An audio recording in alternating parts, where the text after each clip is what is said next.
Енді мына халыққа қызмет көрсету орындар жаңа депутат ханымда сөйлеген адамдар да айтып жатыр, елді мәдениеттілікке үйретудің ең бір мектебі деп. Осы Бостандық ауданында конституцияға құрмет, елдің әдет ғұрпына құрмет, мемлекеттік тілге құрмет деген бағытта қандай жұмыстар істеп жатыр. Мемлекеттік тілді меңгеру деңгейі қандай?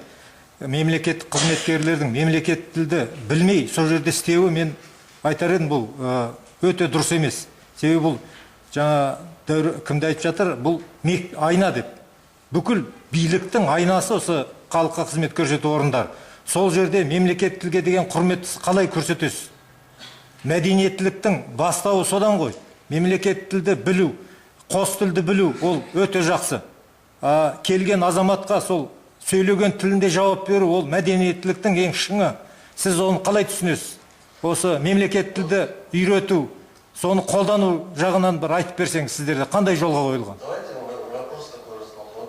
Когда вот человек даже, простой пример, бізде орыс адамдар, қазақ адамдар істейді. Вот, например, русский человек приходит, он берет ту или иную справку. Обычно русский гражданин, славянской национальности. Скажем так, наши сотрудники, вот я заметил, ему отвечают, если ему не нравится, скажем так, они ему бумаги вытаскивают на казахском языке. Этот человек приходит ко мне, я ему начинаю объяснять по пунктам, что вы должны вот это сделать, вот это сделать. Потом я звоню этому инспектору и говорю, так, вот то, что ты вот этому Иванову сделал эту бумагу на казахском языке, ты давай переделай на русском языке. Потому что он не понимает, скажем так, наш язык. Казахи делают. Тут не такой вопрос стоит о том, что мы должны все на казахском языке разговаривать. У нас, слава Богу, у нас большое государство, многонациональное государство. Мы не можем стопроцентно всем людям говорить на казахском языке. Мейірде сіздің сауатсыздығыңызды. Бізде көп ұлтты мемлекет емес, полиэтникалық, көп этникадан тұратын бір тұтас халық. Сіз осы жерде конституцияға қарсы сөздер айтып тұрсыз. Көп ұлтты деген сөзді уже 5 жыл болды қолданбайтынымызға. Сіз әлі қолданып келе жатсыз. Осыдан сіздің сауаттылығыңызды көтеру керек. Одан кейін мемлекеттік тілге деген құрмет болу керек. Елге деген құрмет болу керек. Сіз түсініп тұрып сөйлемесеңіз, бүкіл осы отырған қауымға сіз өзіңіздің құрметтемегеніңізді көрсетіп тұрсыз. Неге осы жерде мемлекеттік тілде сөйлеуге болмайды? Бұл неге халықты ашындырады?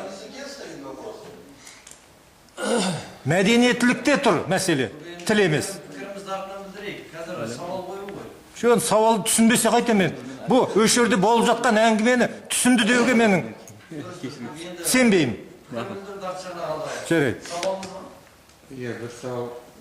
Қазына Назар Ахметқали, қоғам ұйымынан. Қазына электрондық сізге жаңа Бостандық ауданынан екеш, электрондық қолтаңба дейді ғой. Түсініп тұрсыз ба? Электронный подпись қой.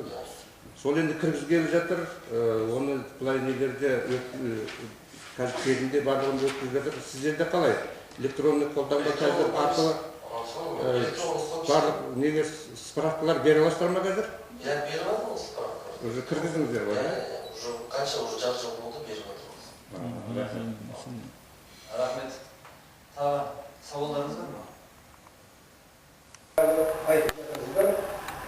Барған екен, жаңағыдай сөз айтқан екен, оны келіп білегенді айттық. Мына азаматтың ады қазақта сөз бар. Көсілген түрткені кегі кетпейді дейді. Ана ақтаспенді күйе жабылып қайт дейді. Ол деген мына адамға кек не болу керек, бір ақыл айтқандық емес, мен өзім кек келіп отырмын сол. Ал енді мына азамат жаңа абайлар торына келген кісі айтып жатыр. Мінекей қазақшаны біліп тұрып, қазақша сөйлемейді, осынша адамның алдында кішкене қазақ тіліне құрметтеген қайда. 5 жыл болған қалған нәрсені өз жерде көп ұлтты мемлекет деген сияқты сөзді қосып айтып жатыр. Енді алдына барған кісілерге бұл жігіт қазақша сөйлеуі мүмкін енді жеке адамдарға, бірақ сөйлемеуі де мүмкін. Ал енді өзінің сөзіне өзі куә, сол организация, сол мекеме айналасындағы көбі орысша деді. Орыс әйелдер отыр. Сонда бұл жігітке орыстың әйелдерінің иісі сіңіп кеткен. Бұл енді жалпы келгенде өзінің полициясы сондай орындарда мәселен неге газетке көтеріліп, неге қазақша оралман деген бір халық бар. келіп азаматтық алып жатқандар бар. Ол барады сондай орындарға, мәселен басқа орындар болсын, орысша сөйлеген жерде көңіл қалып, көшіп қайтып кетіп жатқан бар.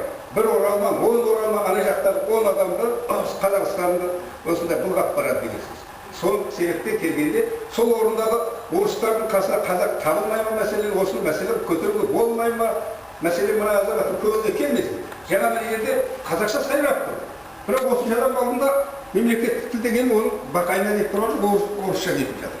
Енді осы сияқты мәселелер бар менің айтып отырған. Ол жаңағы айтып отыр, жаңағы ызаменен біту керек мұндай жиналыс деп. Мына өздеріңіз айтып отырсыздар, бұл ойлап отырған шаруа емес екен. Мен өзім жаңа айтып отырмын ғой, салдырып жүрген қолымды қалдырып, сөйтіп келіп отырмын, өзім ауырып жүрген. Сондықтан бүгінгі жиналыстың мән мағынасына қарап мен сіздерге өте ырзамын, рахмет айтқым келеді. Рахмет. Мынау жиналыстың енді мемлекеттік орган қызметшілердің еңбектен қарай параллель болып тұр. Соған байланысты негізгі нысанада халыққа қызмет көрсетіп отырған халықты енді жаңа тетір басқарған жаңашық қоры жас жұмыспен барлық екен. Енді біріншіден мына халыққа қызмет көрсету орталығының өзінің ашылуы біздің мемлекеттік бірінші және жақсы деп ойлаймын. Және бұрынғыдай әрбір құжатшын әрбір мекемеге барып, пәленбай уақытта неғып алып, уақытында оның өлшепті бір білесің, барасың, бәрін білесің бар, отырасың қаланың арасында. Енді оның кемшіліктерін әрине көп.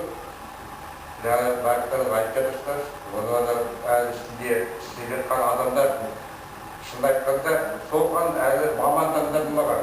Әйтеуір ана бір сол адамдардың жоғары білімі болса болды, сода бар біреу инженер болған бұрынғы, біреу мұғалім болған, біреу басқа болған қалада жұмыста әлі толық игерілген адамдар істеп жатыр. Сондықтан келешекте осы соны деп айтылады осы. Сонда істейтін адамдарды дайындайтын бір училище бар, некелерде ең жылда бір 10 шақты адам болса да сондай ашса. Бұның жұмысының өзі келешекте әлі дамитын жұмыс болады. Келешекте халыққа бұл керек. Сондықтан бұған біріншіден бір ұсыныс болған болса жұмысшыларын дайындайтын училищеде хотя бы бір 10 адамдық жылына дайындап отыратын не жасасайды.